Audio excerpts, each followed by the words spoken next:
Okay, so in Data Jedi, we have already gone through and we've gotten our data structure for the contact list. We've already initialized this data type through our API connector in our contact area here. And we've already set up our data as contact DB to hold on to a list of those objects. So now what we need to do is to actually create those objects. So the first thing that you'll want to do is take the Data Jedi element, drop it onto a page, give it a unique name here.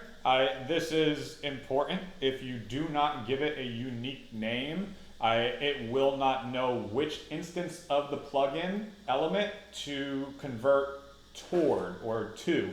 What that means is you can actually put multiple of these Data Jedi plugin elements onto the same page or within the same reusable element, give them each their unique name, and then anytime that you're going to be running a convert, a modify, a delete, any type of remove operations through workflows, you'll provide it with that unique name so it targets the right element and therefore value set.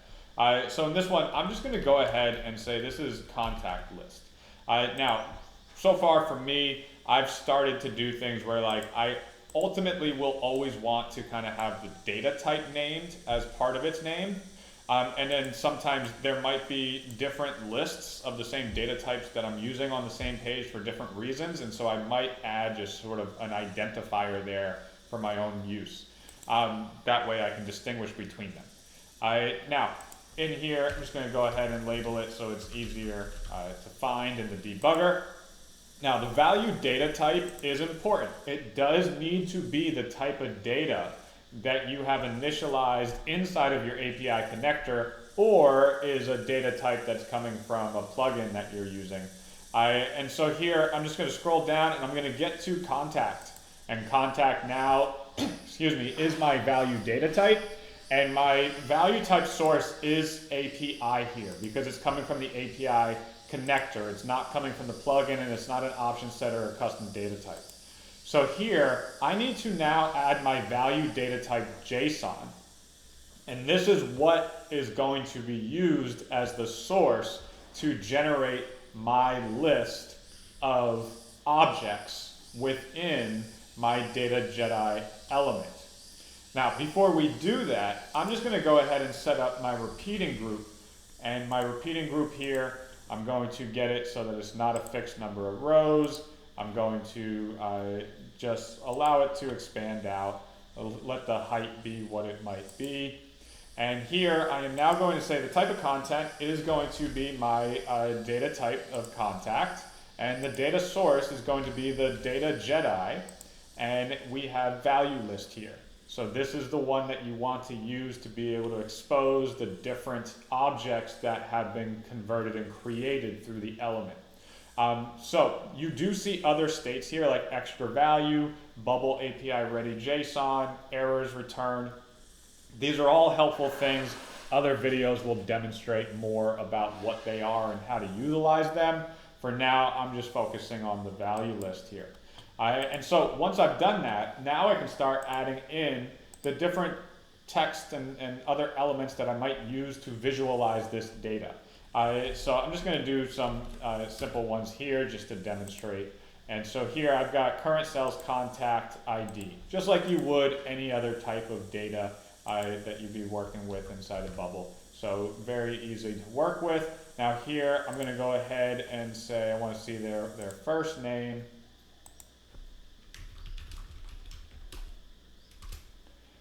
And now let's get another value into here. I want to see their gender, which is coming from the option set.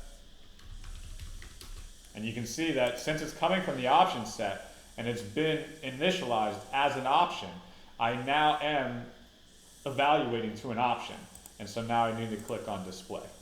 And let's see, what other one would be helpful? I'm going to go ahead and do the created date. And so here we've got the created date. And again, this is going to evaluate to a date, and so we have all of the operators that we might have for any other type of date, data type. And so I'm just going to go ahead and just put it here. It doesn't really make a difference. It's just demonstrating that it is a date. Let's see, what is this issue here? Yeah, the value data type. We haven't gotten to that. So that is mandatory. Extra value type and the extra value itself are optional.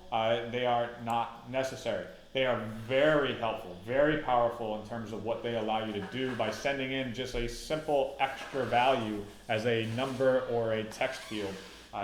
Be more content and stuff available within documentation of how to utilize that. At this point, we're not going to be focusing there. Now, just to be able to get these so we can read them a little bit more easily, I'm going to go ahead and group by a column, and let's go ahead and get these things separated out by a little bit of space.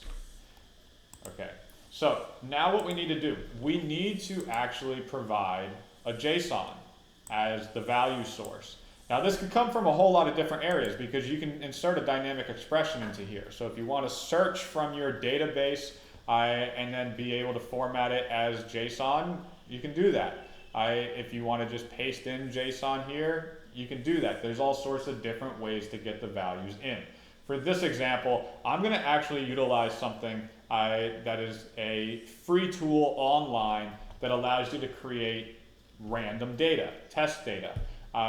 And we'll be referencing towards this because it actually allows you to create different lengths of it and in different formats. So you can have it exported as CSV or JSON. And so for our purposes, we'll be exporting it as JSON, and throughout these different videos I'll be making as part of the series here to demonstrate how can you save and improve your performance. We'll expand the number of items, because in my testing so far, the larger the number of items, the greater the savings in terms of workload units and the greater the improvement in terms of performance as comparative to the legacy approach. So here, I'm going to go ahead onto Makaru. Now, I am not lying. When I went into here and I first said I need to create some test data, these are the fields that it presented to me.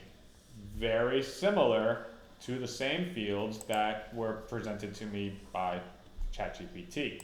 And so we've got ID, we've got first name, last name in that same format. We've got the email, we have gender, because I added gender into my structure directly. It wasn't provided by the ChatGPT, and so we have that there, and we also have the phone. So the email, gender, and we need to add now phone, and then we'll take this off. We're not doing IP address, so let's add another field here called phone, and let's tell it that it is phone. That's good. And then we will take another field, and let's just go ahead and grab it from here. I'll want it to be the created date. It will be a date, time.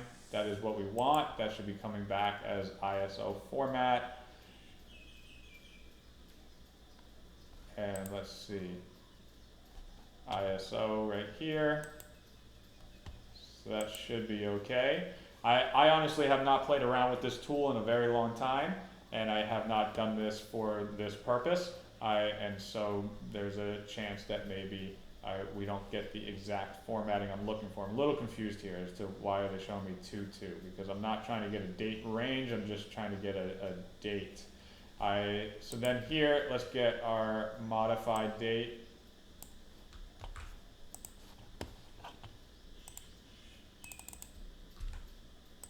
That's a date time. So yeah, I don't know why they're asking for almost what it seems to be like a date range. And then we want our created by.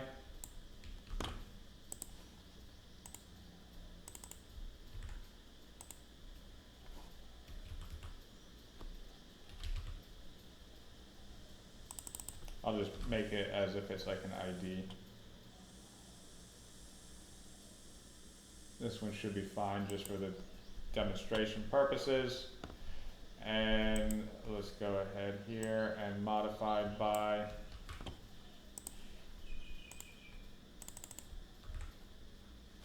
okay. So I'm going to tell, I just want 10 and I want the format to be JSON and yeah, all right, so include the null value. So it's telling us where we can leave some blank. So why don't we say like 10% last names are blank. Let's go ahead and say like 50% of the genders are blank. We'll say that around 20% of phone numbers are blank. The ID will do around 40% of those blank. And let's see how this does it. So generate data.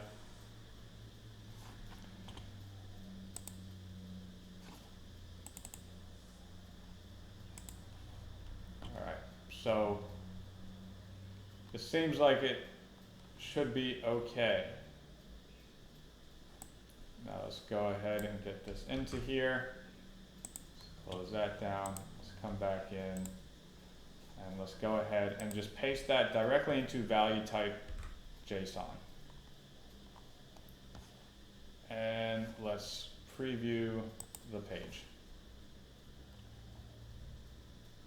So we get some issues here, and it tells us what?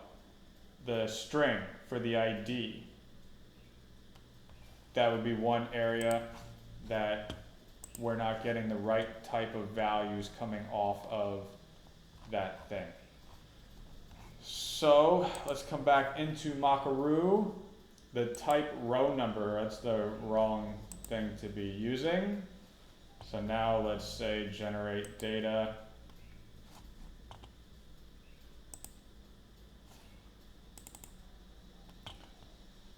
Let's see how these values come back.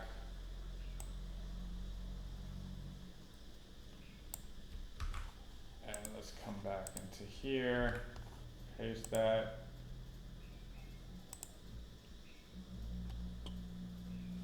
Okay, so that worked. Now, here's the problem. Inside of the test values, you can see here ID and it states null. But our plugin element has the checkbox for create unique identifier. So this is actually an area that I have identified through this video as an area where I will update the functionality of the plugin. For me personally, I believe that the functionality should be such that if the ID field value reads null, an ID should be created. And if the field value is an empty string, meaning double quotes with nothing inside, it should be created. Right now, the plugin functions as if the ID field just does not exist in the JSON, then an ID will be created. So that first value here, I've gone ahead and just removed it. So Carmi, who has no ID, let's see if we get it in. And now we have that ID for them, okay? So that is an area of improvement that I will be making. Now the other thing too, you can see here, it says male with a capital M, and it's not coming through as the gender.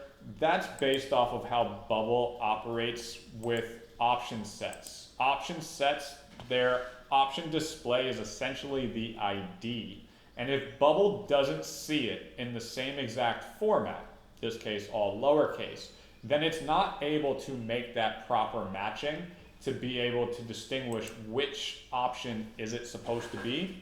So if I come into here and I just say, okay, well, male, instead of a capital M, let's go ahead and change that to a lowercase, well then we should have Carmine here coming in as male, right? Because that is my option value.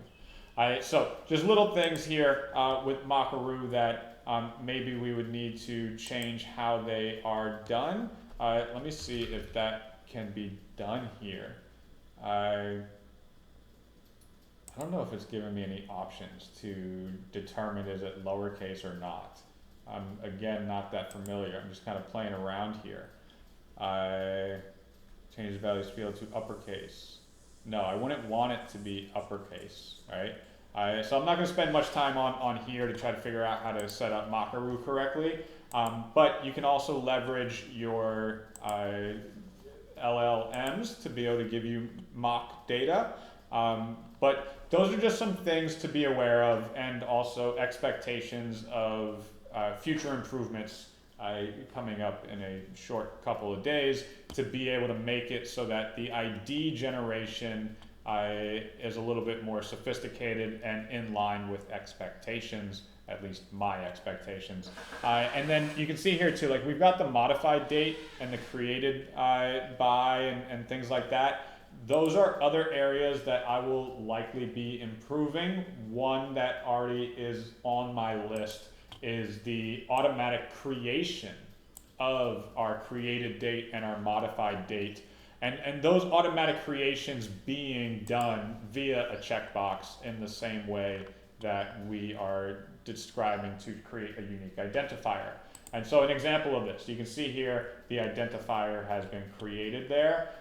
What I'm going to do now is uncheck that box, and when I come back into here, we'll see that there is no ID generated for it, right? And so I'm just going to go ahead and check that again. And I'm going to now put this into another tool that helps me see things a little bit more easily called JSON lint. And what that's going to allow me to do is to basically validate it and prettify it so I can see this a little more easily, so that I could come in and say, okay, this is how I want it to be to make the most use of the sample values here. All right, so let's get rid of all that and this.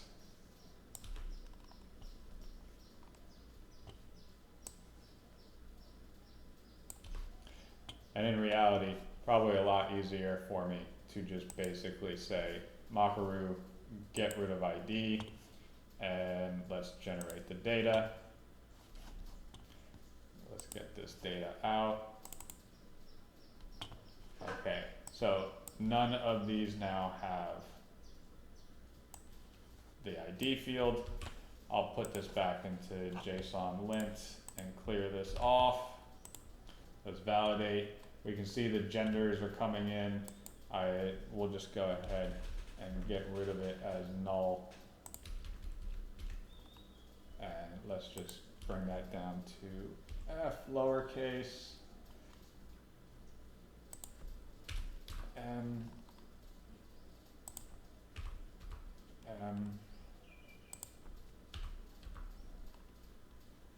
and that should suffice. So I'm going to copy this and come back into here, and let's replace that. So now when we come back in, preview again. Okay, so we have some issues. There's something going on here where we are not getting all of our values to come through. So it's coming through as empty. What is it about this that is different, that is causing a problem?